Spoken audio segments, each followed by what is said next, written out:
Welcome back to another episode of the Transcribecast. It's been quite a bit. I think it's been over 4 months since our last episode, and new year, new me. Gonna be hanging out with these two beans today that I'd love to introduce to y'all. G, would you like to introduce yourself? Would you like to talk a little bit? Sure. Hello, everyone. I'm G, or also known as G to the next level. I'm basically your friendly neighborhood Sega fan, person, thing, however. Love of Sega since I actually really like the early 90s, since 91 really. And that's basically what I do. I'm a Sega enthusiast and historian, whether it be YouTube, Twitch, Instagram, where I do a whole bunch of random Sonic stuff. And I've been meeting all kinds of wonderful, cool beans in like the last few years of Twitch, like Kira and Index here. So I may not be a VTuber, but I love being around like other VTubers and everything too. So but yeah, that's me. G does some amazing retro games. You should definitely check them out. And following G, we have a Captain Kira. Hello, I am Captain Kira. I am the marine biology. Geez, what was my thing again? Marine biology android VTuber here on the internet, trying to give good vibes, make everyone's day just a little bit better, and also teach people about our oceans and why it's not as scary as we normally make them out to be. I don't know why your reactive stopped reacting. Well, I think are they no reactive? No reactive. I blame my connection. It's probably Comcast. Oh, damn weird. I you, couldn't even tell. Comcast. I don't even think mine is okay. Okay, we're going. We're good. But I wouldn't be surprised if it was Comcast. Trust me, I'm very familiar. Oh, I have some horror stories to tell you about Comcast one of these days.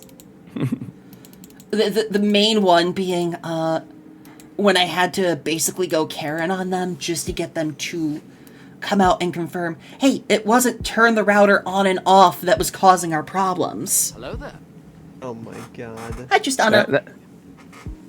I always love the joke from CinemaSins, like the immediate first sin in the CinemaSins is always Comcast, and I love it. Yeah, we found out that our original problem, and this was like happening to me in my first year of streaming, where I was like losing connection, and sometimes the stream would drop like 60,000 frames. I love to see it. Or sometimes disconnect outright. We found out that it wasn't a problem with our router. It was the squirrels chewing through the power cord outside. Oh, that would do it. So it was really nothing we could have done in the house. And I basically had to tell them over the phone. Comcast squirrels. Exactly. So when I had Comcast, I was getting outages literally every day, and it was like during the middle of the day too. And I was also working a traditional job at the time from home, so not only could I not stream, but I also couldn't do my job. So I was like, yeah, y'all gotta do something about it. And they keep saying, we're gonna send somebody in your area. They never did. And it was literally the same time every day until we just had to just deal with it, because it was a monopoly in our area for so long, until AT&T finally came through and said, we're dropping fiber in your area. And I went with them, and I haven't looked back. Hell yeah. I told them, either you send someone out here, or I am going to be looking into every single avenue I can to remove my business from you and the business that you have with everyone else on this little power block. Mm-hmm. Because this is a problem that is not caused by us, not caused by human error. This is not a problem that we can fix ourselves. And you either send someone out here, or I'm going to mobilize basically an entire section of the town to just take money from you. Because we're fed up with it. Yep, it's the equivalent of releasing the hounds, basically. See, but they would give us this, oh, well, we're sorry, we'll give you a credit for that day. So, I mean, yeah, they would give me credits, but I'm like, that's, well, fine, I guess, but I kind of need internet. I need it. So, oh well. What's done is done. To get on topic, let me ask you both a question first. How you doing today? I am doing wonderfully. I've got some coffee in me. It's finally starting to warm up a little bit. We had snow. So for those who don't know, I live in South Texas. And we had like a major bit of snow for the first time in I don't know, like real snow. I don't count during the winter storm that happened 4 years ago. We haven't had that much snow in a long time, so I got to experience some of that, and it's starting to warm up, but it's that nice little in between where it's beautiful sun shining outside, and just put me like in a real good mood. And I get to hang out with y'all. I got some coffee, I got some water, and yeah, I'm in a good mood. I'm good. Water is good. What about you, Kira? I am absolutely just heckin' vibing right now. I'm a little hungry, so I may step up for like quick sushi. Like I got some sushi in the fridge. I'm like, oh, it's tasty. But nah, I'm doing heckin' good. We just finished playing up Stellaris, which is like, every time I play Stellaris, it always just turns it's one of the most chaotic games ever. But at the same time, it's like, wow, it's just fun. You it's had like straight up, 10 black holes in your home sector. That is a little more than just a little chaos. chaos. That's a great crowd. Yeah, no, it's we got lovely little wormies though. They come from the black holes. They're nice. They love pets. They're the size of 2 planets. But they're lovely lapdogs. If you're the size of God. Really. So I was lurking on you a little bit, Kira, but because I was getting ready for the podcast, so I couldn't really hear exactly what was going on for the most part. But I was like, this looks cool. I'm not exactly 100% sure of what's going on, but it looks cool. I feel like that's like... that's like half the games I play these days. Like that Stellaris and RimWorld. I think the reason people love watching those games is because you can tell what's going on, but you don't know what is actually happening. Like it's a fun watch, and maybe you don't know what's going on, but it's still a vibe. Yeah, it's like I didn't even mention what I was doing on my last stream earlier. I finished and had a brief moment of one of the more critical RPGs of the Sega Genesis, Phantasy Star 4, the end of the millennium. Ooh. Like I wrapped it up last night. Ooh. And you ever know, like, this is one of the reasons why I love doing retro gaming. Like, because current gaming is great too, but there's just something about like when you play a game that you loved when you were younger, and then you play it 20 or so odd years later, like 15 to 20 or so odd years later, and you get a whole different, it typically goes either one of two directions. You either love it more and you have a different appreciation of what you had for it, or you're just like, oh, why did I like that? Or this is really too hard, like for nowadays, which happens a lot when it comes to retro. But this game, I literally almost cried on stream last night. It didn't slip my mind, but I didn't realize just how heavy the narrative is in that game for a game that came out in 1994. Like that, it's such a, it rivals anything like the Final Fantasy did. It was just, and it just hit extra hard. And that's one of the reasons why I love doing this, is because just to rekindle those, but look at it at a modern light too. Get that nice little in between. Yeah, G has these super amazing takes on retro games, which you guys would absolutely love to hear. Mm-hmm. But today, I want to talk to y'all and ask you like my first, major question. Do you have any experience with voice training / voice acting? So, as far as voice acting training, I don't have any specific kind of experience. It's just mainly been how whenever I see a character, because I'll do voice acting in streams too, like I just did for Phantasy Star 4. And I'll see the character and I'll read the lines and I'll envision like what the voice would be like. And I'll try my best to envision how I would think that would sound. Now, if you hear my voice is, a little bit lower than usual. So sometimes when I have characters I want to give like a femme edge or like a little bit of a sassy edge or something like that, it could be tricky. So I try my best to visualize in my head how it would sound.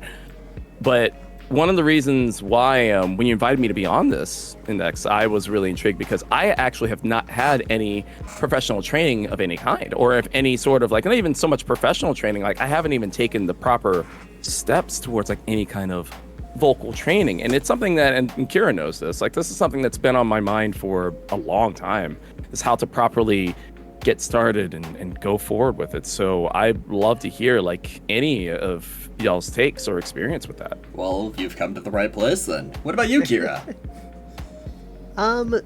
So I'm gonna be honest. All of my voice training has been absolutely just winging it. And I started my voice training like probably right around when I started streaming, maybe about like half a year after. Oh, hi, Mark. So it's been Hi, Joey. about three-ish years at this point. I've been doing sort of vocal training, but it's honestly like I would say don't do vocal training the way I did it. Like actually there's proper like vocal therapy you can go to, and like they do a much better job. Mine is just like, yep, I'm going to just wing it and try to just make my voice sound as much like Rin Penrose as possible. Well, the problem with vocal therapy is it can be expensive if it's not covered by It insurance. can be expensive. And that's There's also like the plenty whole of point of this YouTube podcast. online. Yeah. There's plenty of resources online for it, but I found a lot of them difficult to figure out. So literally, like, I had some friends like give me some advice. It's like, that I found to be quite good. It's like, oh, this makes a lot more sense. And so you want to raise you want to like raise this thing, lower this thing, contract this muscle. It's like, I don't know what those muscles are. Yeah, I never did any of those, and look at what I'm able to do. Not every technique works for every person. That's one of the things I like talk about a lot on here. There's a lot of techniques out there. There's a lot of different methods, and one person's method isn't going to work for you, maybe. Like, the prime example is, look at how many different art styles there are. True. Voice is like an art style. You need to find what works for you. And another thing is, like, you got to be mindful of taking care of yourself. The number one thing I have to stress is, regardless if you're, like, trying to masculinize, feminize, just trying to do, like, some different voices and all that, your physical well-being for your vocal cords is your most important thing. That is the first and most important thing, because if you burn your vocal cords out, you could develop polyps, which are essentially scars, little bumpy scars on your vocal cords that need surgery to be removed. Because if you got polyps on your vocal cords, it can cause permanent scratchiness in your voice. And who wants that? No, not me. That quite often. It's like, I was like, that's when I realized, oh shoot, I'm pushing my limits, and then you have to like, that's sort of when I realized, like, with my voice, is like, since I've got that to that point a lot, it's like, I gotta shift how I'm like training my voice. Yeah. Thank you. Someone else gets it.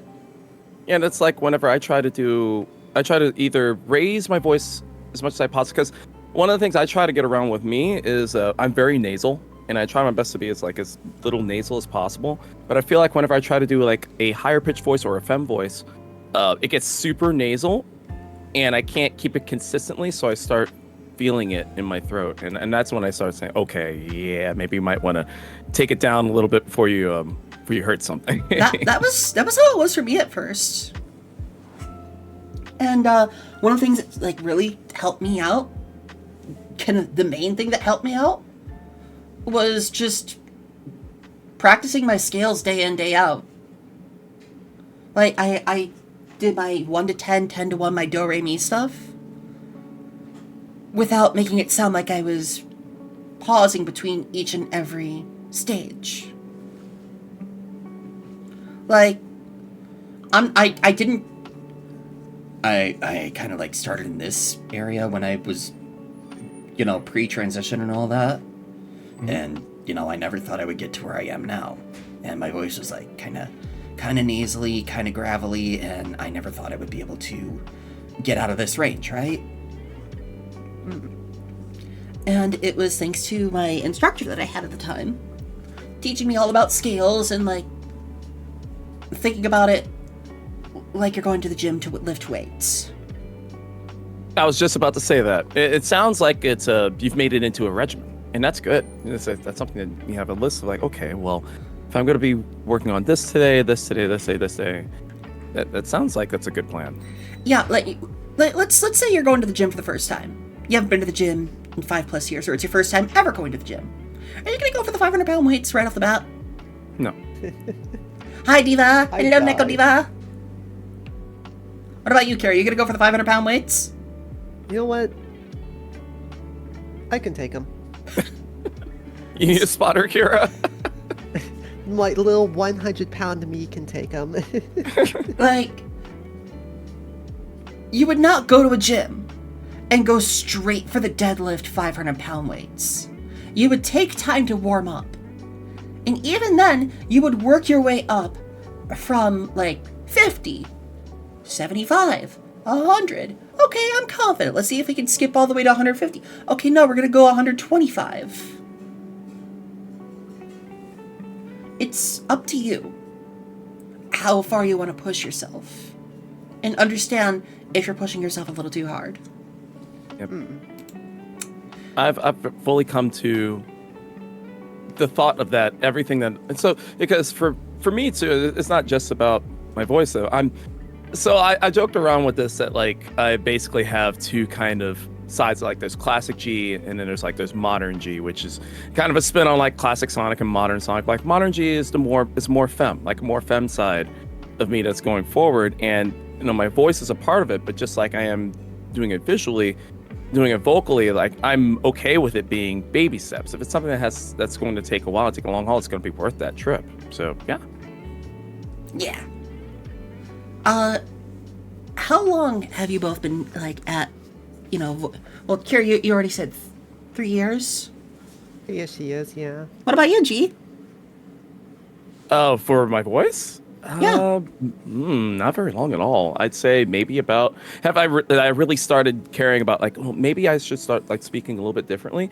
I'd say about 6 months? Say maybe about 6 months or so. That's when I started really thinking about it. I haven't truly started acting on it yet. That's the thing. I'm like, and I really want to. But I haven't truly started like, what's the word? Consciously going after it. Yeah, that makes sense. And I know you said neither of you've like gone your own way about it and all that. Have you developed like any tips or tricks to getting through it or caring for yourselves? It took me a while to. Here's one that you should definitely follow. It took me a while to start actually drinking a lot of water regularly. Drink a lot of water regularly if you get any vocal training.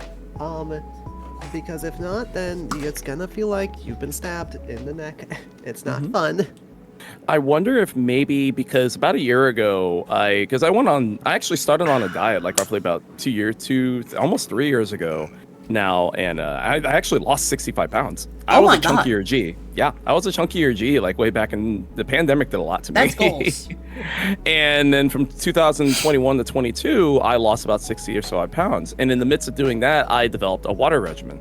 So like I basically have to drink water. I have a notation on my phone saying, hey, drink some water. It's time to drink some water. So basically I go about maybe 5 or 6 bottles of water a day. So, and that definitely helps. Now, granted, when I'm streaming, it's a little bit less, but I make up for it mostly during the rest of the time. But that's why chat basically says, hey, don't forget to drink water. Okay, cool. I have stopped using bottles of water because I've got like my own little Brita bottles now. Well, my bottle of water, I actually have 2 jugs. I need to fill them up, but I have 2 jugs that are behind me in my stream station that I will refill. I actually use alkaline water that I fill with those. So I don't use actual bottles, but I have what are they called? Not an Arctic, not the those mugs, like those super large mugs that keep your water cold and your coffee hot. A thermos? What are they called? Well, I mean, we can go with the thermos. Yeah, that's another term. Yeti. That's what I was trying to think of. It's like a Yeti cup. That's what I typically use, and then I'll just fill that up whenever it's time to fill. So I go about maybe through 5 or 6 of those a day. Damn. Yeah, I drink a lot of water. Another thing I will say water. is even if you're not a fan of tea, because tea is just more water, get in the habit of this goes like for streaming in general. Get in the habit of having a cup of tea with a spoonful of honey in it after stream, or after doing your voice work for the day. I really should do that. I had to do that the last couple of streams because again when I was doing Fantasy Star, like I had to do that because at the end my voice was just like ugh. So then it was sleepy time tea too, so it's a little bit of both. I'm like, okay, cool. I have that, and then it helped me go to sleep as well. Yeah, that's kind of the best thing I can say, like for hydration and all that, and plus it's super healthy for you. So I just need to start doing it even when I'm not strained. Just do it more regularly. Yeah. Another thing I will say is, like I was saying about the scales before. Can either of you tell me the difference between these two scales I'm about to do? 1, 2, 3, 4, 5, 6, 7, 8, 9, 10, or 1, 2, 3, 4, 5, 6, 7, 8, 9, 10. One of them you definitely changed your tone in one of them. The other one was pitch. What about you, G? Do you hear anything different between the two of them? I heard a slight. I did hear a little bit of a slight pitch change, but yes. So, the whole thing, like many people in the community have said, hey, Index, you've got, like, great range control. I got that great range control just from doing those. And making sure that I could do it smoothly. If you can get in the habit of going from 10 to 1 and 1 to 10 without sounding like you're stopping, like 1, 2, 3, 4, 5, and make it sound like 1, 2, 3, 4, 5. If you can make it smooth like that, and you can, like, drastically change your pitch, like, I can now do it like so. 10, 9, 8, 7, 6, 5, 4, 3, 2, 1. I could do that without pausing at all. Because my coach essentially drilled it into me that this is the way to make it sound smooth and natural. Because if you can get into that and do those scales day in, day out for maybe 15, 20 minutes a day, you'll start getting used to switching your voice up without any problems. Oh, nice. Because I've had a lot of people tell me, hey, when I started trying to do voice training and, like, try to go to a different pitch that I'm not used to, it starts hurting and I feel discouraged. You gotta practice. Like, that's the big thing. This is not something that you could just flip a switch on. You have to practice. Well, again, it's going back to a regimen. Yeah, exactly. And me, I live on checklists, so so it's like, okay, well, if I have an idea of what you want to do for each one, just make a checklist of each type of vocal exercise. I think that'll work for me. I live and die by checklists and spreadsheets, otherwise I get nothing done, so. Yeah, gets nothing done anyways. So, God. here's a big question for both of you. Yums. Now, this is a question I ask of every guest that comes on. When do you think the best time to get into voice acting or trying to vocal train is? The best The time? best time? You mean during your normal daytime, or you're just talking about just time in general? Like, do you think it's better in the morning, or do you think that we think it's better in the morning or the evening? Best time in your life or to get just into it. time in your life. Okay, I mean, I guess it's whenever you feel comfortable and ready. That's all I can really say about it. Exactly. When you know you want to do it, like that'd be the best time to do it. There Yep. is no one wrong time to get into it. There's no, I'm 35 now and I'm going to start my transition. It's way too late for me to start voice training. No, it's not. Oh, It's not. Index, I'm late for everything in my life. The time is now. It doesn't matter. So long as you Like, are in the a time is safe now. environment to do it and you're comfortable doing it, there's no wrong time to do it. Yep, I am. I'll be frank with y'all. I normally don't talk about my age. But I'll be frank with y'all.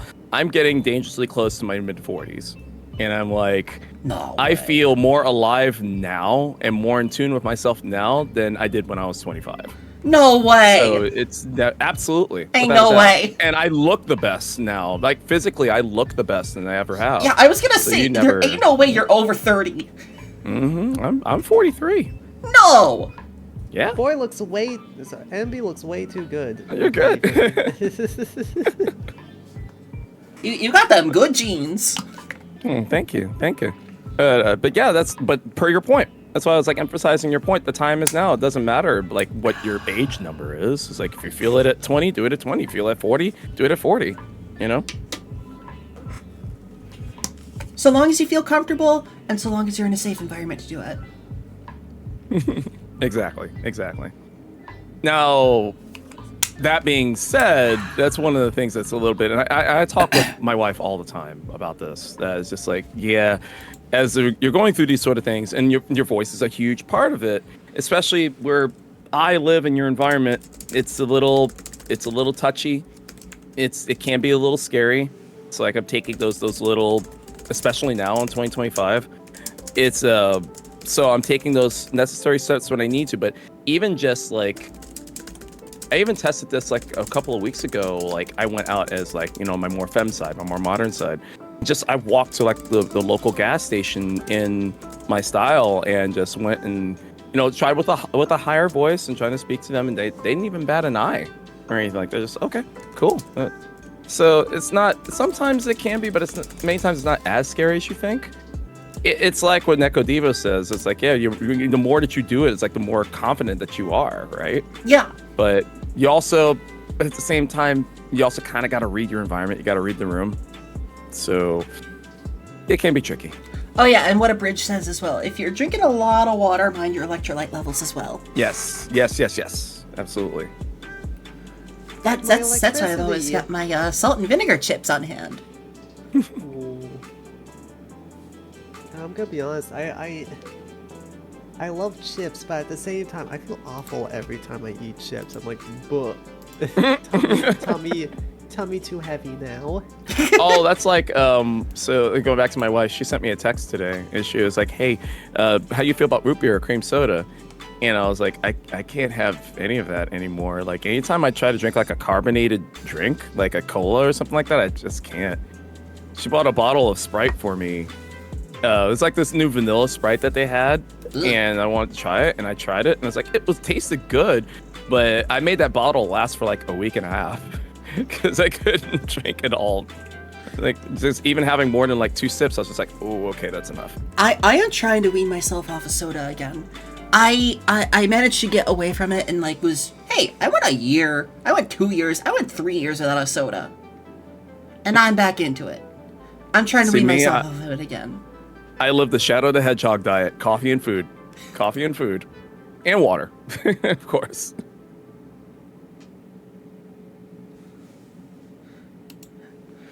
Yeah, I have no clue why it is. Like, my first time I had soda after like being off it for so long, I was like, ugh, this tastes awful. And now it's like, hey, brain, let's go.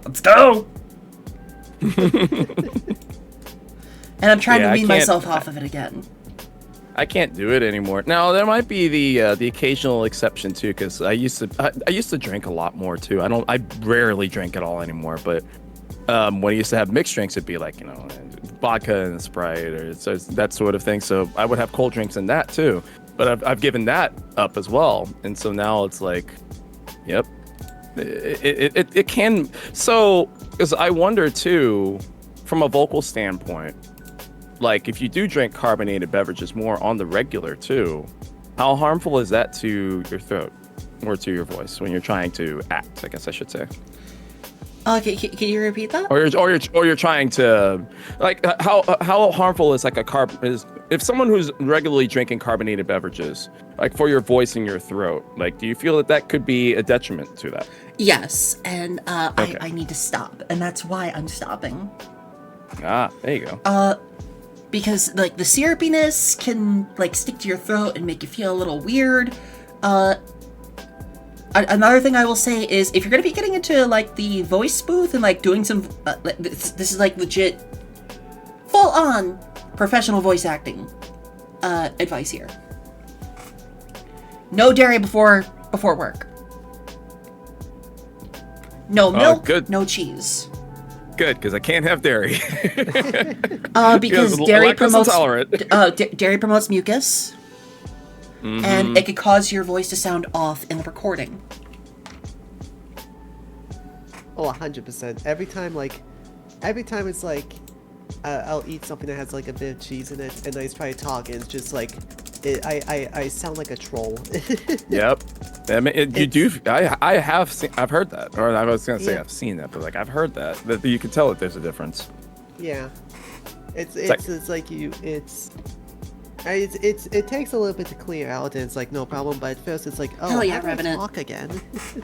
Yep, that's like whenever I have to record for my YouTube channel, because for my YouTube channel, it's not just my Twitch stuff. I do pre-recordings and everything for voiceovers. I make sure that I've eaten well before in advance, and I don't have anything that's either carbonated or has milk or anything like that, just straight up water. And essentially, this is funny, and next you're probably gonna laugh at this, but like something that one of my because I used to do speech and debate like back in college, right? And because I have a natural lisp, and one of the things that my coach always told me was that, hey, if you feel that your voice is like the lisp is hindering you like just a little bit more, have either like a book or like a sheet of paper or something in front of you, put like a pencil with like a soft tip or something like that, like in between your teeth, and just read the whole page for about maybe like 3 to 5 minutes or so. Just keep reading the page and talk and enunciate like you would be normally. And I notice that whenever I do that, because I'll do that before I'm about to, get in front of the microphone and record on Audacity and all that, and I do hear myself back, and I'm like, wow, I do sound clearer whenever I do that. That's interesting. So, have you heard of anything like that? I've never heard of that technique, but I am someone that has done a lot of the vocal warm-up training. Like prior to recordings, I will just make every exaggerated vowel sound I can with my mouth just to get just to get the muscles all ready, Sometimes I'll pinch my cheeks and pull them out so I can. I hate Mondays. Yes, it's like I'll have a pen in my mouth like this, and I'll read say I can't recall the last time I've had soda. The closest time is Starburst. See, and I'll do that for about 3 to 5 minutes. And of course, there's always the alliterations. Yep. She sells seashells down by the seashore. Peter Piper, pickle peppers. I did it. Vocal warm-ups. Yeah, they are important, especially. Sorry, you first. Just been Oh no, go ahead. I'm sorry. I didn't mean to interrupt you. Vocal warm-ups are super important if you're going to be yapping for hours on end. They are. No, yeah. My vocal warm-ups are very quick though. It's I just do a few a few quick warm-ups of moving my pitch up and then back down. Say a couple words and e, and do a couple vowels, and then bam, okay, I'm starting.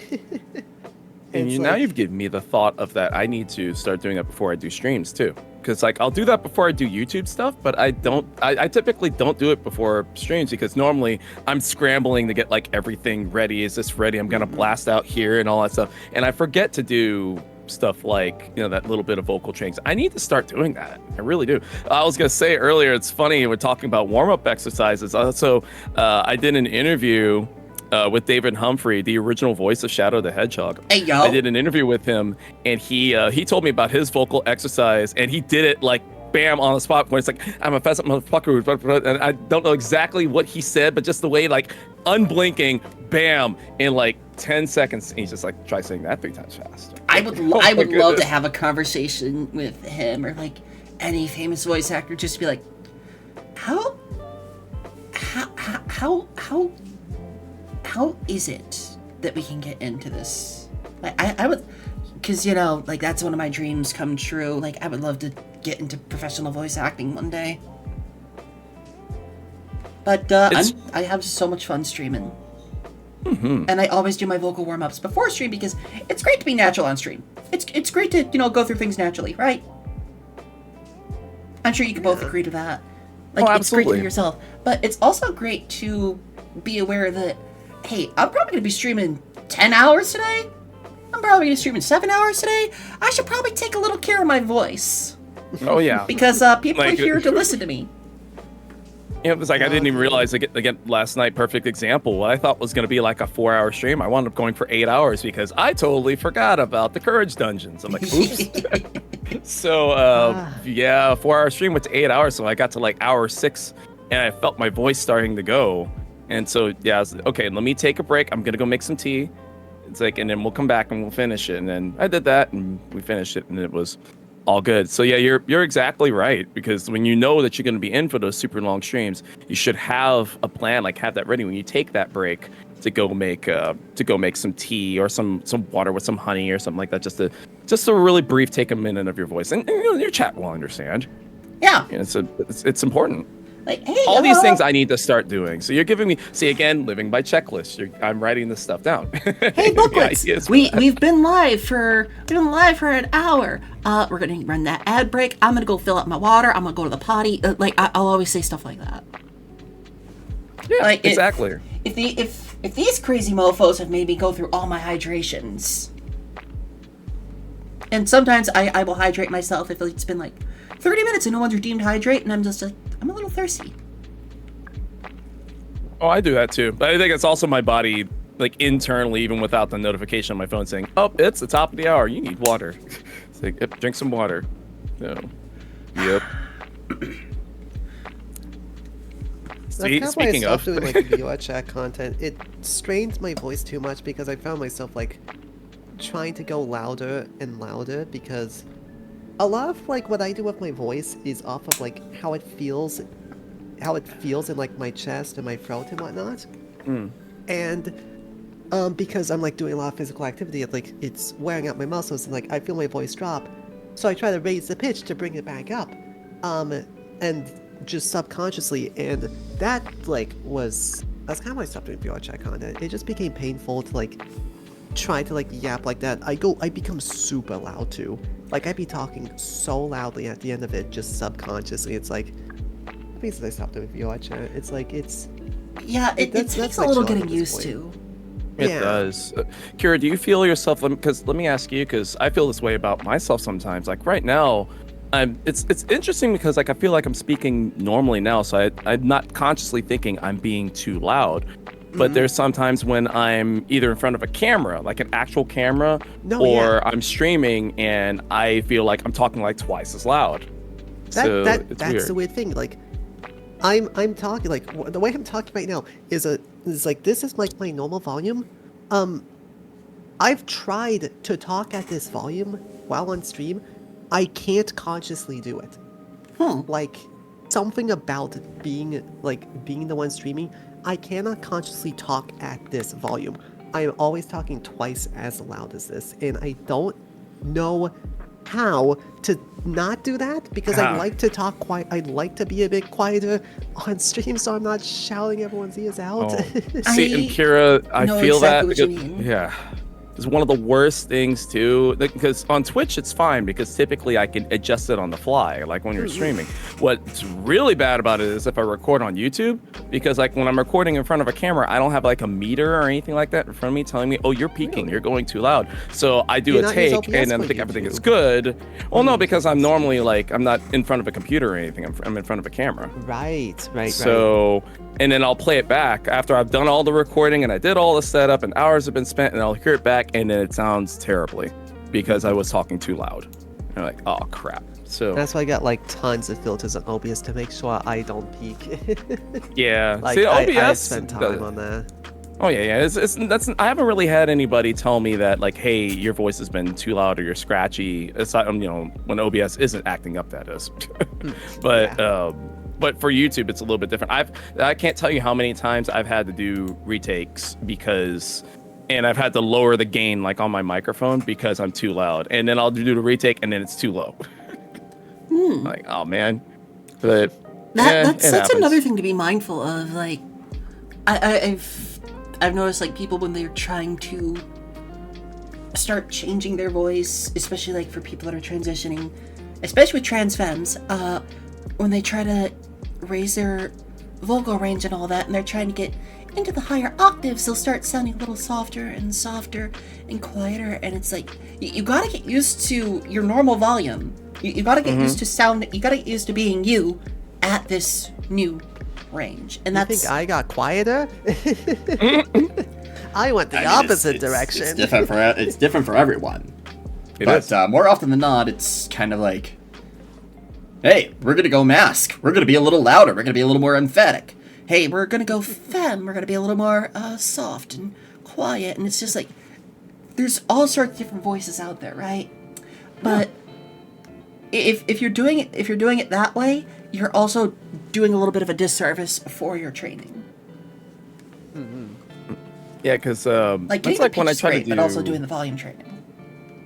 Yeah. It's like when I try to do a more femme style voice. Oh no, it's like I'll raise my voice up to something like this, where like it's a little bit more femme, but still just that little bit more masculine, if anything. But if I try to go like really high pitch or something like that, I think it sounds a little weird. Like sometimes chat will say, "Oh, it's like, oh no, I like your femme voice, G." I'm like, really? I think it's like You were it's your one of own those worst things, like, critic. you hear yourself That's true, in yeah. a higher pitch, and you're like you're just like, oh, I'm on helium, you know? Yep. And I wonder if just now by me saying that, did I get louder? Because I felt like I got louder when I did little. that. A little Yeah, bit, see? yeah. Yep. And that was like an unconscious response. Yep. I feel like it's another thing as well. Like something like, the helium effect is very real when trying to vocal train to be like a higher pitch. And it's like that's when you start noticing that, that's when you gotta be like, okay, I've got my pitch up. You don't need a train pitch anymore. That's when you're like, okay, how do I train my tone, my inflection, so that it doesn't sound like high pitch, so it doesn't sound high pitch anymore. It is high pitch, but it doesn't sound like you just have a higher pitch. It sounds like you have it is that softer, more feminine voice, you know. It's a bunch of different pieces that you have to sort of put together and make work together to make what you want. I think that right there is one of the reasons why I love your voice dearly, Kira, because you're like that. You're like kind of that perfect blend of like right in the middle. It's like just femme, just mass, that perfect blend of like right in the middle. And I kind of love that. And that's kind of exactly, and hearing you say that, it's like, it takes a long time. It's just, it's the truth. Like to where like, I would love to have something like that for my voice that feels natural. Mm-hmm. And Yeah, I know it's going to take a long time, but I'm in for the long haul.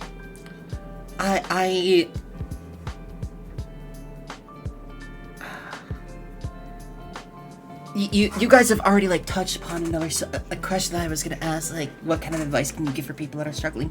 And it's like you got to be in there for the long haul. It takes work, it takes time, it takes practice. And I will say there are gonna be times where you're there gonna is a- be a little stressed.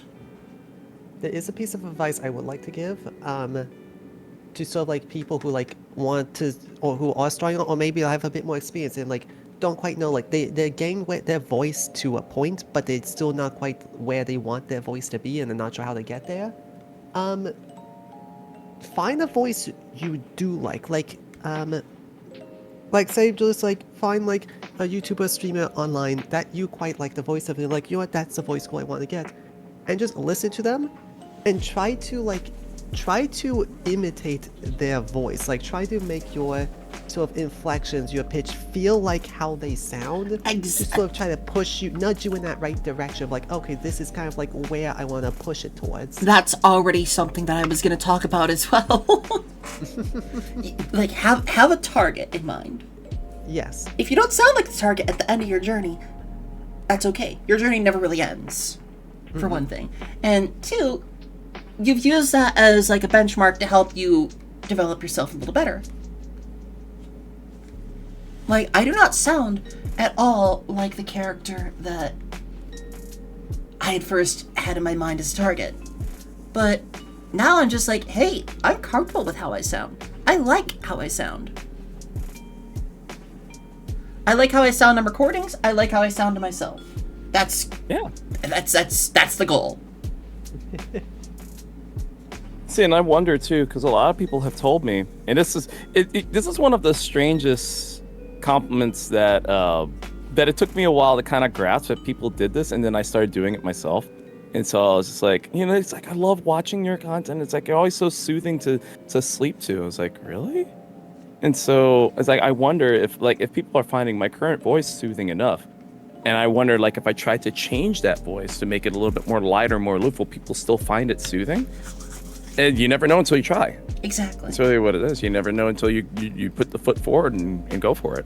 That is another big hurdle, especially if you're like a content creator who's like, hey, I want to change my voice now, and the voice is like, this is especially for like VTubers. Like, I was just about to say that. It's like the most, that's your personality feature right there. Like that is like how people attach to like the real person behind it all. It's like it's like a tricky one to be like, you know what, I want to change it up, but I already know people like my current voice, you know? Yeah. And that I guess I wonder how that will ever be if, you know, because I'm still toying with the idea that I might potentially do a VTuber rig at some point. And it's like Join if I do it us. the other way around, like for the people that have seen me like in IRL, and like maybe I try to change my voice up a little bit in VTuber fashion. Like, how does it work the other way around? See, that's an interesting question. And I don't know many people who've done that, so I don't have many people that I could talk to that have been doing it like in front of a camera for years, and then switch over to doing it like as a PNG tuber or VTuber for so long. It's I don't know. It'd be an interesting thing to try, and it's been on my brain. But a part of that is my voice too. So I don't know. heard of a few people who do that. I kind of know somebody who I do want to contact whenever that time happens, but I don't know yet. Oh, okay. See, and like Neko Diva in the chat says, like they started IRL and that it makes me see. Yeah, it can be done. So, I have a small topic change. Well, this is still on topic, but a small shift. Away from the physical aspect of voices, let's talk about the mental aspect behind them. This goes especially true for all the trans people in the chat that like have thought, oh, I don't sound masc, oh, I don't sound femme, oh, I'm never gonna reach that point, oh, I'm having a huge dysphoria day because of my voice, because the voice is one of the biggest ways for people to like gender someone. Sad as it is, like someone hears your tone of voice, they're like, oh, hello, miss, oh, hello, sir. What kind If I'm of perfectly what would you honest, what's up, Kira? I think that part of my brain's just sort of shut down. Like, this happens like far too often for me, where I very much seek to know what someone's gender is first, and then my brain just, I hear that voice and I'm like, yep, the deepest voice in the world. Ah, that's a woman right there. Yeah. Like that, my brain, that part of my brain's just shut off. If only everyone was like Voices that. sound feminine Yep. or masculine to me, depending on what someone tells me their gender is. Yep, exactly. That to me, that is the way. Like That is the way when it's just like you could hear someone, but you don't necessarily determine it's like, oh, male, female, or Yeah, it's something like that, right? the sad I- part I- of that is that that's not how the general populace works. No, Yes. it's not. It's not. You're right. And for the people You're that absolutely right. get the dysphoria from that general populace of like, Yeah. oh, hello, sir. I'm not a sir. I've been really trying to feminize my voice, and I don't want that. So let's, maybe not. Yeah. How Or like, what kind of advice would you give for people that go through those dysphoria spikes because of that? Ooh, I advice get to give for certain that. all the time at work, but having done film work for nearly 20 years now, so I know they can't see me to tell. But a lot of Sarah's mates does wear me down a bit. Yeah, exactly, Neko. Hey, for me, it's like I'm definitely not out IRL, so it's like it doesn't like bother me really IRL. I've kind of like, at least online, it's like I'm kind of like I'm at a point where I'm very like comfortable and happy with my voice, so very much I'm like whatever gender people give me. Like I have some people who do give me like he, That should be him, the or ultimate she, goal. hers online, and I'm like, I'm just cool with whatever people give me at this point. It's like whatever gender. Yeah. See, Yeah, it's like, and, you know and- what, I got at least 20% of people calling me the opposite, so I'm like, you know what, I'll roll with it. Like, even me, even me who's like super comfortable with how they sound and all that, I still get days of dysphoria. And the way I mentally deal with it is just, I'll check in with some friends and be like, hey, I'm not feeling the best today about my voice. Do I sound, do I still sound femme? Do I still sound okay? Do I sound natural? But if I can't reach any of my friends, it'll be like, hey, I gotta remind myself. I had people coming to me asking me, are you really trans? Or I've had people say, hey, your mask voice sounds like the forced voice. Like, my manager has told me, honey, we gotta work on your mask voice. I'm like, why? That's my natural tone of voice. It's like, that sounds forced now. Oh. Ooh. Oh. That's the goals. Yeah. Honestly, for me, it's like you'll sometimes catch me like in my chat, be like, "Hey, Caffrey, how do I sound?" Yeah. And like the biggest thing I can say about that is, hey, no matter where you are on your journey, you're on a journey. There's sometimes going to be some rough patches on that journey. You could take a break on a bench. Just take a little seat, take a moment, take in the scenery, look at how far you've come.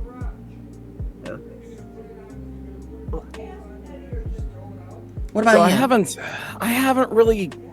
So I'm trying to think of more or less about the dysphoria side of my voice, because I haven't really had any gendering incidents of my voice with anybody really, but I think it's also because I guess the majority of either people that I know or people that I've talked to haven't really. I mean, it's not like I haven't outed myself as being non-binary, right? Yeah. But a lot of times, especially when you see me and it's been like a day and I haven't shaved in like 2 or 3 days or something like that, and it's so interesting because I'll get like the occasional, it's like, oh yeah, but this dude is just like, and it's like, oh hey, how's it going, man? And I'm like, not like the royal man, but like, you know, it's like, oh, this man right here, that sort of thing. And I wonder if like if I did suddenly start like changing my voice up, for those who not necessarily see me there, would they assume male, female? I guess it's because, again, going through these little baby steps that I have been doing myself, I haven't experienced that sort of issue there yet. My dysphoria has been a little bit more visual and physical before my voice yet. I know it will get there, but it hasn't gotten there yet. Oh, if that makes sense. That's another question I forgot to ask at the start of this. Preferred pronouns from both of you. Oh yeah, he, him, them. Got it. How about you, Kira? They, them, Preferably they, but he, him, they, them. Yeah. For me, it's just straight up they, them. It's funny, my wife and I were talking about this too. Just like, we're predicting how long it will be before I eventually drop the he. And it's like, a year? 2 years? It's like, we'll see. We'll see. I don't know. I can't put a timestamp on that. It might be tomorrow. Who knows? Oh my god. Some people I don't know. drop it. But right now, be he, him, and they, them is fine. Because I've had that happen too, where people will see. I've been saying they've been calling me he like for so long, and then they see the he, they, and for those who know me for a while, will refer to me as they, and then they're like, "Oh my goodness, I'm sorry, I didn't mean to misgender you." It's like, no, he's fine. It's like he is fine, right? It's okay. I prefer they, but I always prefer they them at this point, Because of everything I do with my voice. right. and I don't mind she her. I just don't want someone going like he him to me, and I'm like, I have not spent 6 years on these tits and ass to be a he him. Thank you very kindly.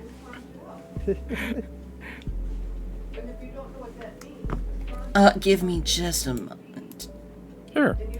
But it's like if I do decide whatever route I go to, it's like somebody's asked me before, it's like, well, gee, like if you ever do go like and you decide to do more things physically, it's like, would you like that? It's like, no, I'm fine being like completely flat. I like being petite, G.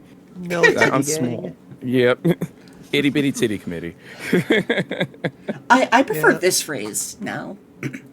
My lack of tits is chronic, but my ass will remain iconic. Hey. Love it. I prefer that phrase now. But I must say, index. Yeah. Femboy index is kind of peak. Just saying. Just kind of. Light reading, you mean? Yeah. Light reading. Light reading. Yeah. music is kind of peak. I love it. I Just love saying. this new model. I adore this new model. For everyone who doesn't know, this is a new model, and it has. In the previous model, we had a himbo mode, like for when people ask me if I could do my Kronk impression. I'm talking like we're talking about the poison for Cusco. The poison meant specifically to kill Cusco. The poison meant for Cusco. That poison. Cusco's poison. And now you've got heavy reading as well. Well, G appreciates both and loves both. I mean, I married someone who's into heavy reading for like a long time, so. But Also, low key. Oh my goodness, the name escapes me. Patrick Warburton, one of my favorite actors. Oh, so yeah. when you bring up Cusco, I'm like, yes. one of my biggest things I can give as a lesson to both of you and the general audience is when it comes to like bad mental days with vocal dysphoria, or just like, hey, I feel I've got the blues from like getting he hemmed or she heard, and I've been working on my voice and I thought I was doing good. Remember that you are on a journey. Remember that. You're taking a long journey. You're taking a long hike on this journey of yours. And it's okay to go down a rough patch. It means that, you're trying something new. And it's okay to take a break on a bench. I use analogies a lot when I give these lessons because they can help people out so much more. No, absolutely. You're painting a picture. And you're absolutely right. I say the word journey all the time. All the time. Exactly. And I said this the other day. It's like, my life is a chronicle. Like it really, because everything I do is a chronicle. Like, say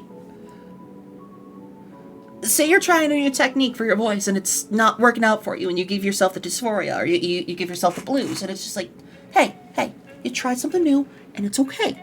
Just backtrack a little bit, find another path. It's okay. Like for me, to talk about art, I don't like drawing the Loomis method. I don't like drawing any of those like official art school methods of like, oh, you're gonna draw a triangle, then draw the circle under the triangle, then draw the face underneath it. No, I prefer drawing a circle on top of the circle, and 2 lines under the circle. I like that because it tells me what I need where. It's different strokes for different folks in this case. I have not once done heat from fire, fire from heat. I have not once done larynx lifting. The classic. I haven't done any of those big tips. I haven't done any get your falsetto or anything like that. Get your head voice. I haven't done any of that because the technique that I have works for me. Look at what I'm able to do with a technique that works for me. And my technique might not work for you. And that's okay. Because everybody's different. And mentally and emotionally understand that it's okay for it to not work out for you the first time. It's okay for it to not work out for you the 5th time. You will find something that works for you. But YouTube, we'll be back. I'm going to run that 3-minute ad break. Back to the recording. Welcome back, everybody. So, another thing I'd like to ask you about.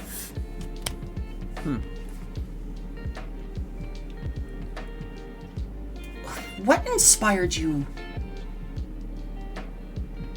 to get into dedicated voice training? Because I know some people will be like, hey, I'm not trans, but I do want to train my voice a little bit, or hey, I'm trans, but I'm happy with how I sound.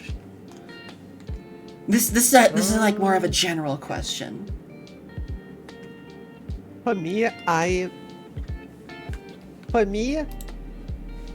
legitimately, I wanted to sound like, God, who was here? I can't remember who my original goal for my voice was. I think it was one of my friends who was just like, that was when I wanted a voice that was just a bit more feminine, a bit brighter, because I spent most of my life since high school just not really talking much, so my voice just ended up being really deep and not very audible to a lot of people. So I just wanted to train my voice, and I always knew I wanted a more feminine voice at the end of the day. Like, I'd say, like, I was originally, like, since I was, like, 18, 19, I was probably gender fluid. Before realizing I was NB, and then the voice I found out I really wanted was when the prince themselves, Rin Penrose, debuted, and I was like, okay, that's the voice I want, and I've been dead set on it ever since. Yeah, that's another great thing to talk about. Like, again, having a voice goal in mind. Mm-hmm. Because Yeah, I didn't really have one in mind before that. one of the big things is like having a target phrase, which is like a big thing in voice acting. Like Mark Hamill's Joker, he doesn't go straight into the Joker voice. He has a target phrase, or an effort sound that he really gets into, where he's like, he starts doing the Joker laugh, getting into the mindset. You gotta have a way, if it's a voice you're not used to doing, or if it's a voice you are used to doing, but you need some time to get into. I think for me, it's, I guess it's because I still haven't fully figured out exactly what I want my voice to be yet. So I don't really have a whole lot of, to say like what really got me into Get You Started with. Well, let me kind of put it like this: as I'm still trying to find myself there. Like, what do I really want my voice to sound a little bit more feminine, a little bit lighter? So I don't have a benchmark yet. Is what I'm saying. I don't have like a proper goal. I'm still trying to figure that out. Nothing wrong with that. That is perfectly valid. Like, it's your journey. It's your comfort. It's up to you. Yeah. I figure it's one of those things that's just. It's probably going to be akin to like the day that I met Ron John. It's going to be like, and when you least expect, it's like, bam, that's it. That's the one. That's the voice. That's it. Without even thinking about it. I'll hit myself back on like a recording. I'll be like, oh, that's it. It's like, who knows? Maybe I'll figure it out as the time goes. But once it does, then yeah, that's when I really start focusing more on proper vocal training. Hell yeah. So, does anybody have any questions? Anybody in the chat that's been here listening? I guess, anybody have any questions so far? Because I'm happy to answer any and all. Or if anybody has questions for my guests. Mm-hmm. Opening the floor up to anyone. Pause, champ.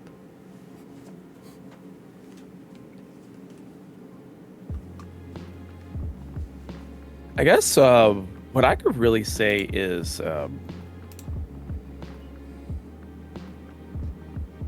what really kind of, I guess I could ask, like, what really kind of inspired you more to go forward with the kind of voice that you really want?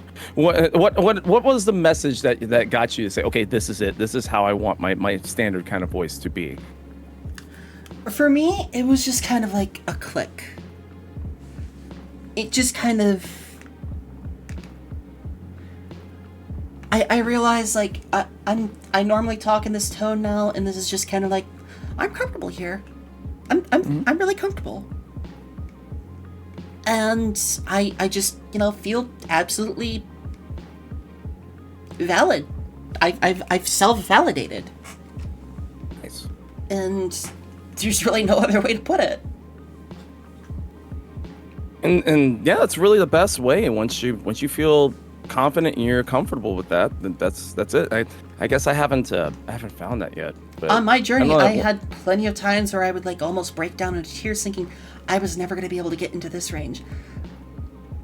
And during my journey, like I said, like how I started in this kind of zone and all that, I never thought I would be able to get to where I am now, which doesn't sound drastically different, Like, it might sound drastically different to some people, but to me, it's natural at this point.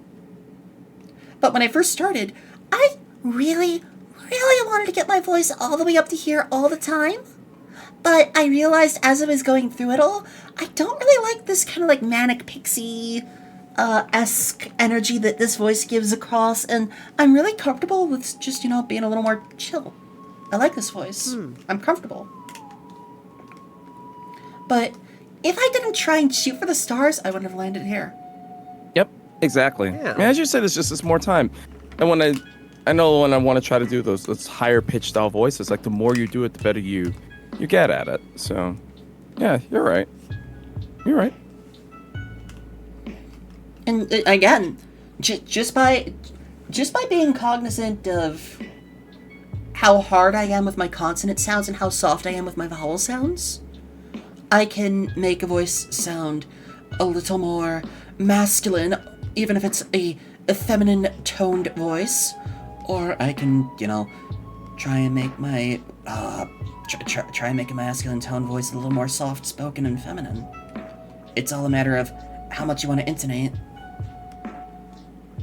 And through all that and through all my scales work, I found my comfort zone, and look at what I'm able to do now.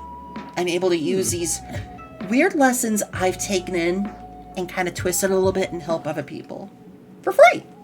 I'm not a professional. Yay! I'm not a professional by any stretch of the word. But if I can use this weird talent of mine to help out anyone at all on their journey, I feel fulfilled. Nice. Hell yeah. It's all about making a difference. And whenever you hear that from somebody and you say, it's like, man, and now I'm inspired to move forward on this. It's one of the best. And when you do any sort of content creating in any capacity, it's one of the greatest feelings in the world. Whenever someone's like, I'm inspired to do this because of you. It's one of the greatest things. Yeah. One of the reasons why I do what I do. I love doing that. It's because, like, man, I've never heard of stuff like this. Man, I want to go back and rekindle these. I literally had somebody who told me that because I covered like one of their favorite games, and it's like nobody ever touches this game, and they literally just like, thank you so much. So, like, say in your case, Index, if somebody's listening to the advice that you're giving about like vocal training and body dysphoria, vocal dysphoria, like, and all that sort of things, you hear that back, it's one of the most wonderful feelings in the world. Yeah, you're valid no matter where you are on your journey. Mm-hmm. If you're NB, if you're trans, if you're cis, you're valid no matter where you are on your journey, so long as you understand, hey, it's a journey. Yep. You don't have a destination. You have little stops along the way in mind. Yep. And nothing's never, for one thing, I've also kind of settled in the fact that, yeah, nothing's ever 100% for sure until you put that stamp in it and say, okay, it's done. And even then, like, it may not be done. Like, even I say, oh, well, I'm non-binary. I tell people that. But now it's like, okay, well, leaning gender fluid now. And it's like these things might change depending on your level of how valid that you feel, right? And it also comes down to your voice. And all of that's coupling in. So it's a lot to think about. And sometimes it's like, oh, I don't know what I want to do. And sometimes it's scary.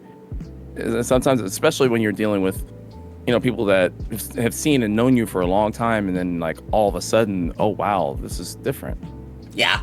And trust me, it scares me sometimes, especially like in certain areas that I'm in a lot that don't know that have no clue that I'm going through all these changes.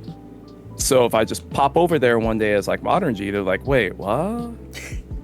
It's funny because I went to go see the Sonic 3 movie with one of my longest time friends, Kai Cat, like longest time friends, and their mom was with us, and their mom didn't recognize me. They were like, oh, it's like, who's this lady? It's like, where's insert redacted name, because they know my actual name. They're like, oh, where's it? It's like, oh, they're right there. It's like, oh my goodness. And I was like, hi. Oh, where's your friend? Government name here. Right. Right. It's one of those cases where, like, it's so when you start presenting yourself differently, it's going to be scary, and some people are going to. And the reality is, you're probably going to lose some people too. But the fact is, when those people that you lose, more often than not, they didn't need to be there to begin with. I've lost a lot of.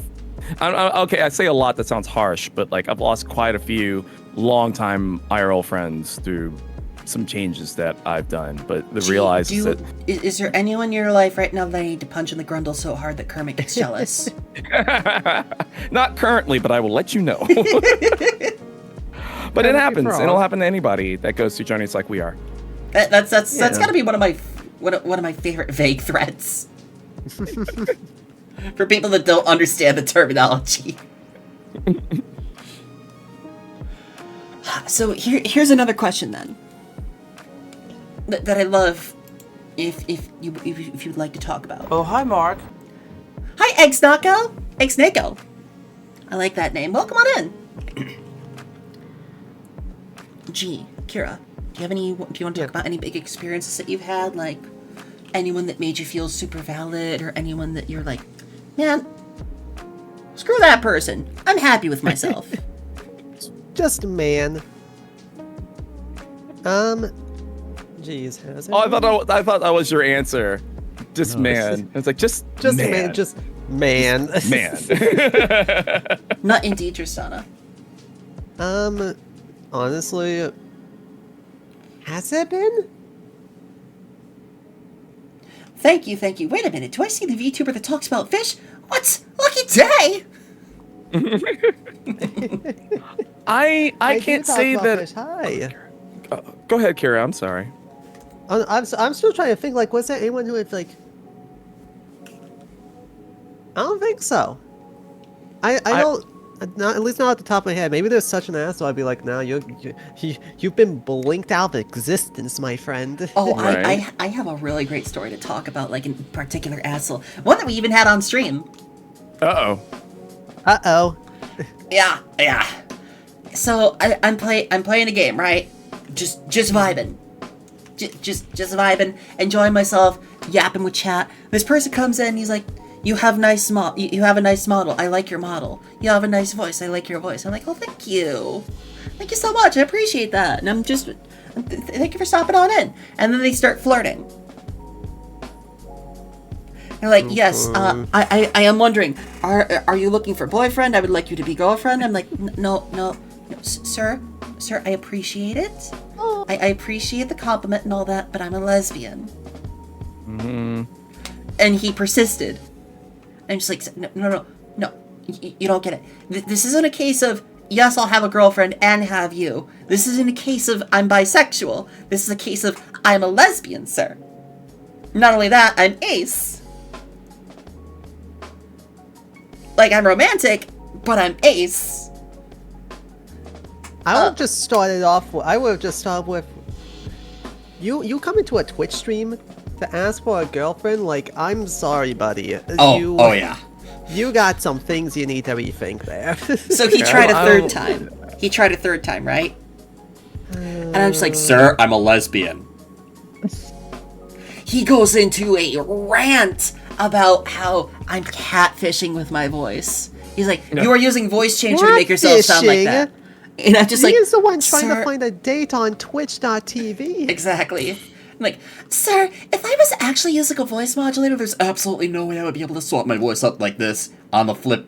There's absolutely no way. This isn't a voice changer. This is all natural, baby. Get used to it. All natural. Like you give me a moment and I can just start swapping between voices at the I can just absolutely start switching around. like I've had people ask me, "Are you using a voice changer?" No, I'm not using a voice changer. Do you think I can do all these voices with a voice changer? Do you think I have the technical? Do you think I have the technical wherewithal to have a voice changer for all these voices? No. All right. But yeah, that person had on the wrong librarian. Yeah, it's like this is the wrong firm, sir. This is a Wendy's. So this is a Wendy's. I'm gonna have to ask you to leave. It's like, And sometimes it's like people will just continue to keep poking until they can get what they want out of that, right? But you're absolutely right. It's just, if you think about it, if the way that you're able to seamlessly flow into it like that, it's like there's no way that there's a voice got changer. But they just got big mad because you rejected them. That's just really where it all came down to. They were coping so hard. Oh yeah. Yep. But that validated me so much as well, because this person was like, they had just met me. I didn't have the transgender tag on the stream at all. And they were like, yes, hello, ma'am, I would like you to be my girlfriend. I'm like, no, thank you, though. Get fucked. Gross. God, yeah, that is actually like hella gross. Right? Yeah. It was gross, but in a weird way, I felt validated because this person came in thinking I was AFAB. Hey, you gotta take the wins where you can find them. Yeah. Yeah, I found that silver lining in the shit pile, that's all. Yep. Exactly. It's like, you look on the bright side of a shit situation. It's like, Yeah. just period, Always right? look on the bright side of life. In other good, in like another super feel good one,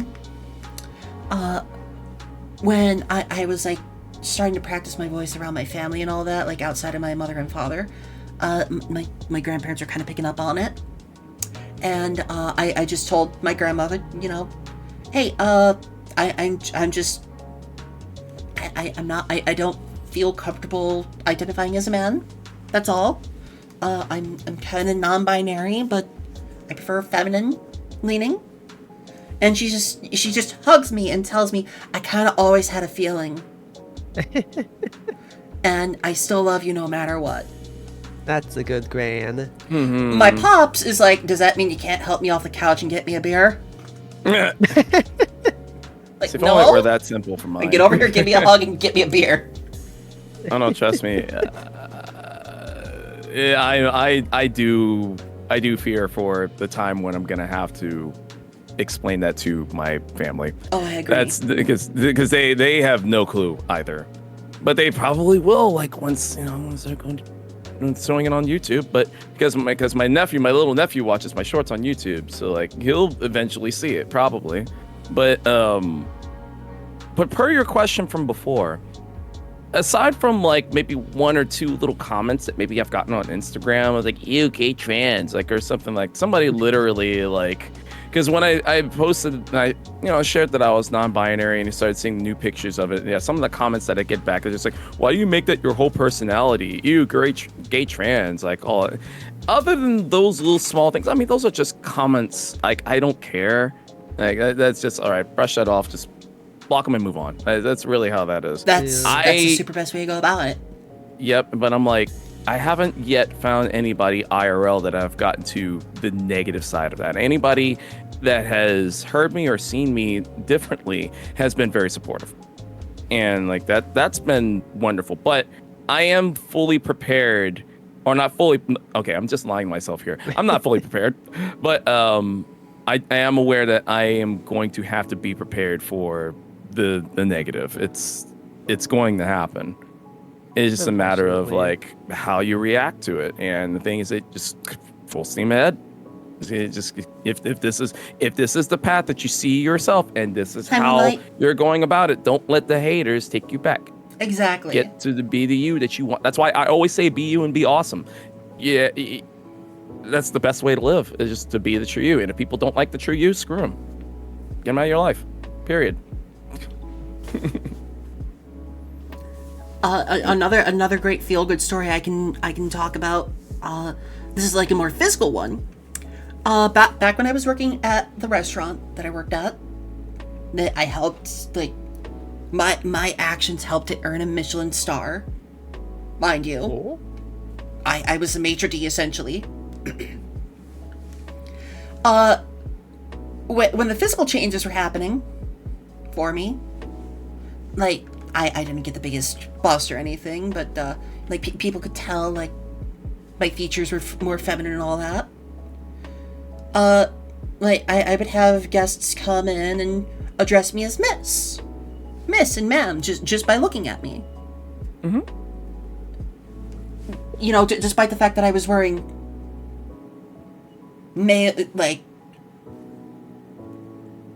male-fitted pants, shoes, and whatnot, they just thought, you know, that just trying to dress a little more comfortable for a long work day at a restaurant where we would sometimes get 300 people. Oof. Yeah. But it was always super nice, especially when like guests would come in and just like talk to me as if I was AFAB, and I'm just like, thank you. That's super validating. Like, just total strangers, none the wiser. Just based on my looks and face, or based on my looks and voice, that felt super rewarding. But there were also days where I still felt super bad about it, and I'm just like, I don't feel like that at all, but I appreciate it. Oh, thank you so much for stopping by, Eggs. There's always going to be so many good things. Yeah, it's like when my first time as, you know, just going out in my new G, in modern G, like my more femme style was at Sonic Expo last year. And it's a lot of, and I was also experimenting with my voice there too. So trying to speak a little bit softer, a little bit lighter, a little bit more in the middle. And I was trying to. And yeah, a lot of people, I posted pictures and like from it too. So wait, just in certain sectors, I didn't post it everywhere because there's some that I'm not comfortable with doing it yet. But when I did that, just the comments flowed back. I had one person say, "Big Tina Turner energy." When they saw like the pictures, I was like, that has to be one of the greatest compliments from that. It's like, yeah. like big Tina Turner energy. I was Hell like, yeah. I was like, I love it. Moonlight. But yeah, I'm excited, but I'm also scared, but I'm also excited. So. Well, know that you have a huge community right behind you, with their hands on your back.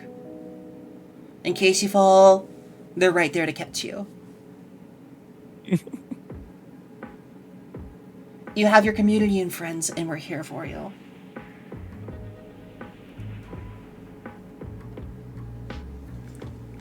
Does anybody else have any anybody else in chat have questions for myself or my guests?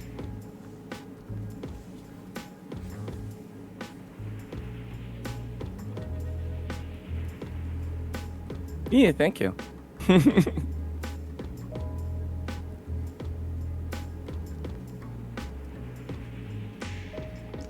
But if anybody's got anything else, then I would just like to say this is really thank you for bringing us on here, because now I kind of have a good theory of what I want to do to try to work a little bit more on expanding my voice capabilities and feeling better about it too. Yeah, so and just I definitely thank you for that. Like, okay. Being a little more mindful about it is great. So there's a question. Ooh, do you have any dream character you want to voice? Ooh.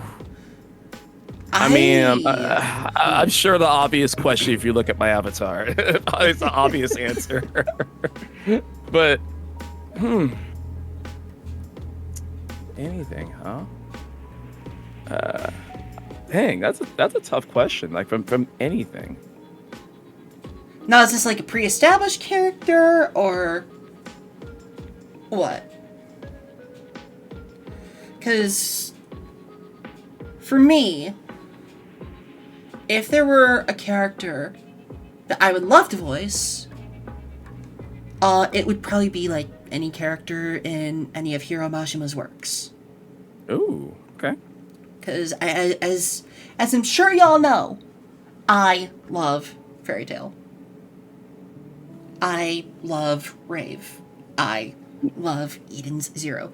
I've loved Hiro Mashima's works since I first read Rave.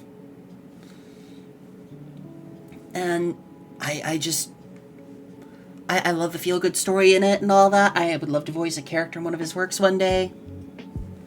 But that is like a big dream.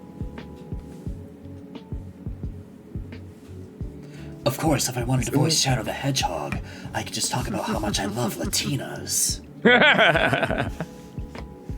No, I met Jet. Jet's a cool dude. Though, But, if I wanted to voice the- another character in Sonic, I would absolutely try and do the classic Tails. Aw. I would love to do the classic, nerdy, like, teenage kid Tails. See, now, if you're thinking about just one of the other classic characters that don't have voices, like if they suddenly, because that's the one thing about classic Sonic, they've now kind of gone to the point, like, except for Tails for some reason, like, but everybody else, like, they've all said, okay, well, they're never going to have voices. Like, but if I were to pick someone, maybe if I could have a character that doesn't have a voice currently and make them a voice, Mighty the Armadillo.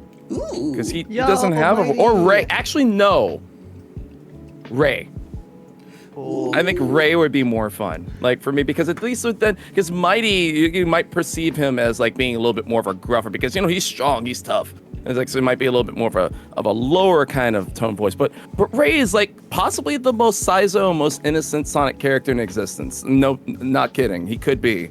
If I were to pick a Sonic character to voice, who doesn't already have a voice, at least to my knowledge, I would have to pick Surge. Yeah.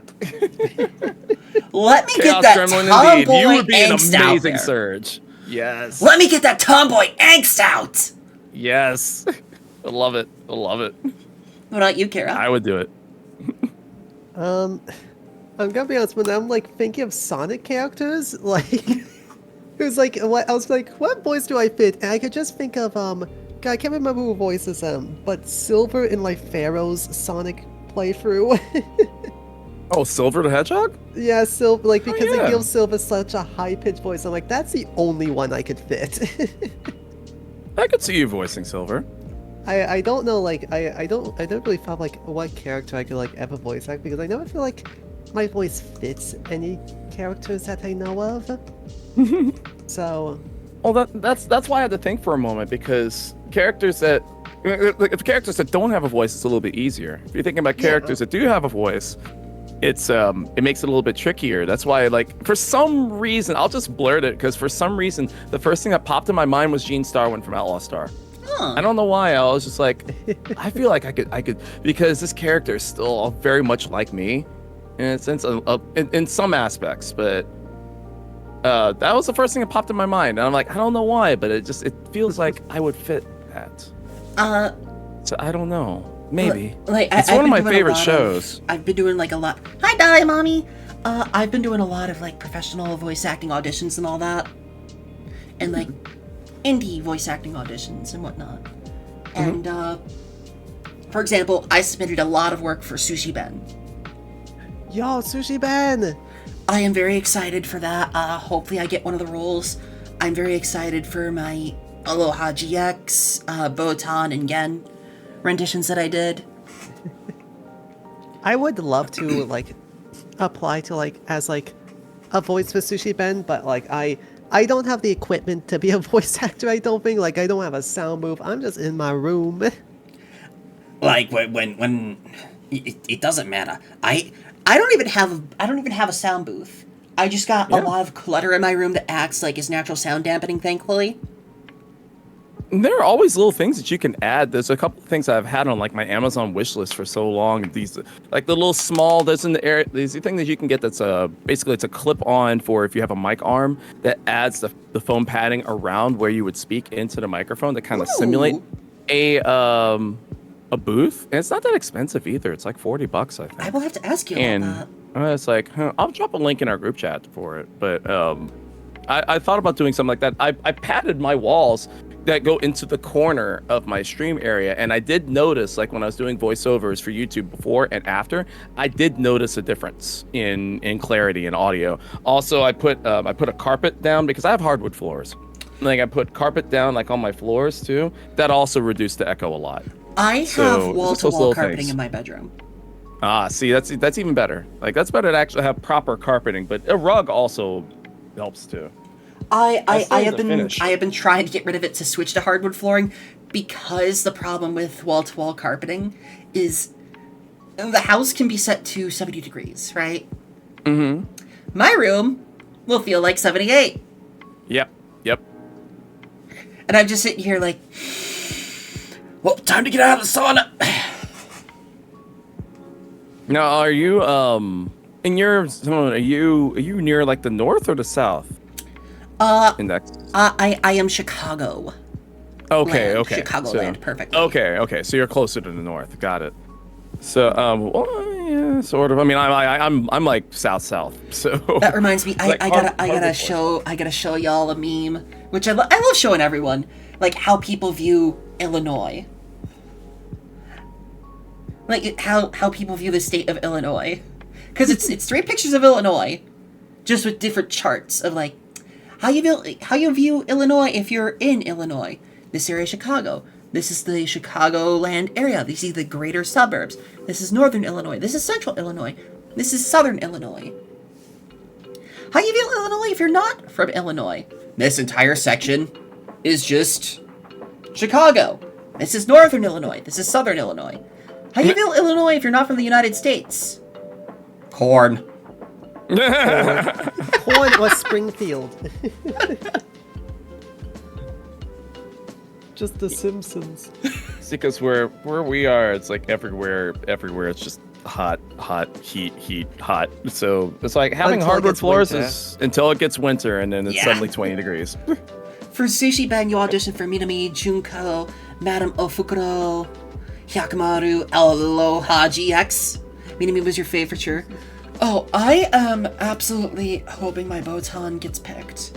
Because this is sort of the voice I use for Botan. You know, your lovely, lovely landowner who's looking forward to working with you. And, for Aloha GX, I tried to channel a little bit of Gilbert Godfrey. Oh, May he rest in peace. nice. Though, to my knowledge, they have over 40 straight days of recordings to listen to. They got a lot of recordings to listen to. But that's another thing to talk about another day. I would love to grab some voice actors and have like a voice acting episode. Do you guys have any other questions? Was today helpful for y'all? Oh, absolutely. Definitely feeling inspired. I got a list of things to work on, and I just need to. I think really what it is, and that's not just for this, but it's just life in general. You know, as I said, I live on checklists, so it's just something that I need to spare the time to practice on until I find the proper voice in the middle that I want. I feel like if I can get closer to that middle voice, then whenever I need to stretch it to do voice acting for like higher pitched or femme voices or something like that, it'll be a lot easier. And it'll be a lot easier for me. So yeah, this was definitely helpful and fun. That's a mood. What about you, Kira? What's the question? Kira. I heard the response and I wasn't quite. I was like, was today helpful what was for the you? question? Was today like Yes. Good? it Because very- I always it like was- making it was sure that very my well guests, you know, had a good time and you know felt it was rewarding. done. and that no it one felt definitely talked was. I love today. No, it was fantastic. You didn't feel talked over. No. Perfect. Okay. Good. Yeah, I always worry about that. Son. That's why I try my best not to like step over in podcasts. So like that's good. I'm glad. Thank you. So before we wrap up, do you guys have anything you'd like to self-promo and push? Like, do you have any big projects you're working on? Sure. Kira, you go first.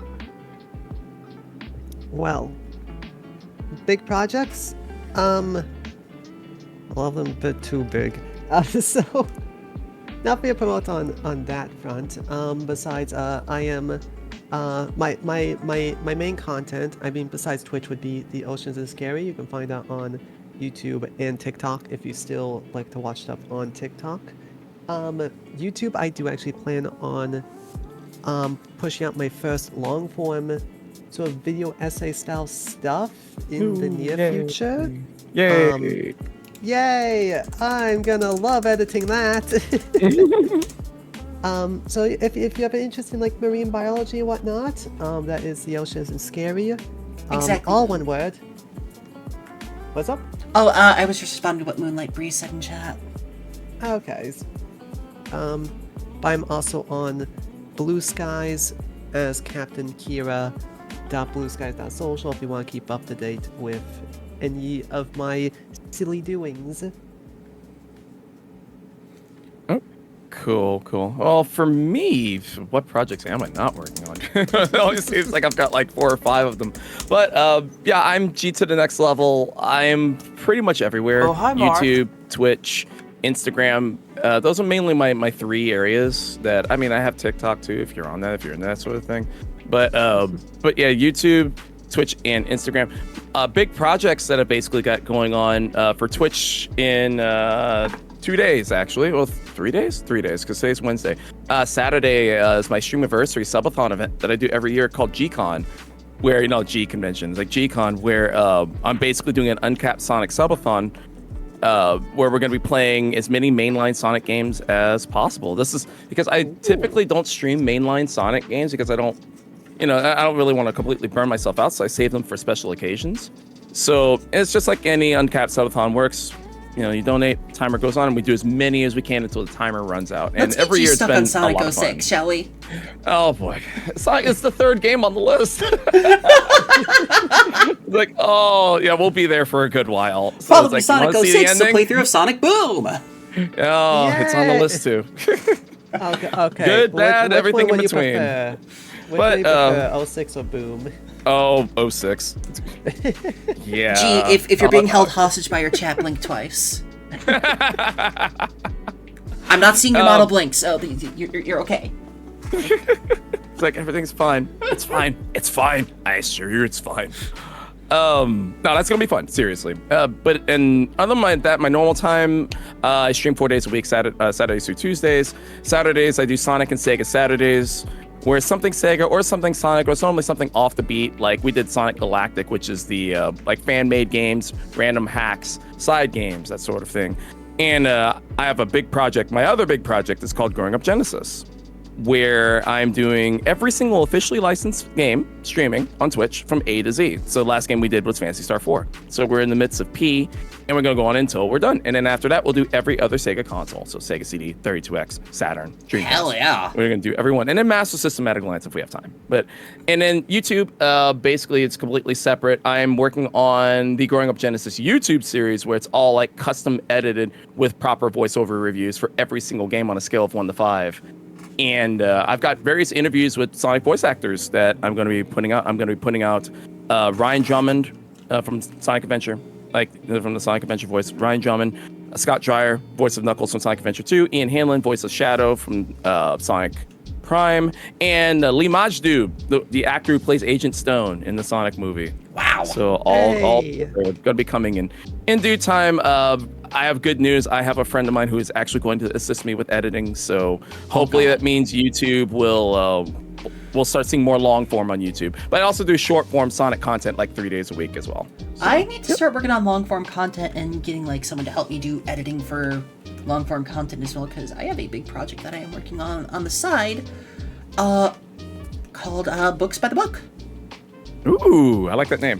I am covering different web comics to start, and I want to like get these indie made web comics some eyes on them. Not the big ones like, oh, we're gonna cover Lore Olympus, we're gonna cover Solo Leveling. No, I'm gonna cover ones like starting with Devil's Candy, and Ooh, okay. talking about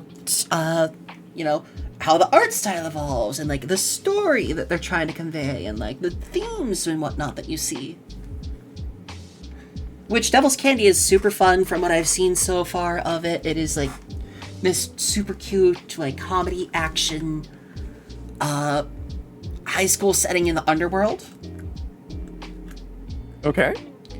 We're like I like that idea too. in the very intro chapter, all the students are tasked with bringing a science experiment to class for their, a quote unquote science experiment. Like, bring something that you've animated to life to class, right? Smash cut to everyone bringing in a girl monster that they've made. Oh. It's just like the teacher's just okay. The teacher's just see like, this. I can't believe you guys are this fucking stupid. So on a scale of like completely cute and innocent to Monster Musume, how are we talking here? As far as, like, Completely monster- innocent and cute at first. Okay, at first. Or It- at it- first, so you're uh, saying you it does added get at to first Monster to that. Musume. No, it doesn't get to ecchi levels, but it gets like they go down drama and action. Oh, It's gotcha. it's more Okay. like a shonen. It's more like a battle shonen. Okay. Cool. At least Okay, it and when doesn't you get say to the that, I was encyclopedia. right. Yeah. See, that's where my brain went to at first. So it's like, wait, we either going that. It's like that midpoint. It's like, okay, completely cute, innocent. Then you got Monster Musume, and then you got Monster Girl Encyclopedia. Why do I know about all this? There's a side of G that you don't know. Okay. Anyway, moving on. Also, hi Nakashima. That said, thank you to my lovely guests for being here today. Yay! It was been a awesome. Thank pleasure. you. Everybody else, do stick around because we're going to be trying out a new game after this. A new game that Ooh. just fully released today. Phone, shut up. I know it's 6 p.m. But for now, YouTube, we'll see you in the next one.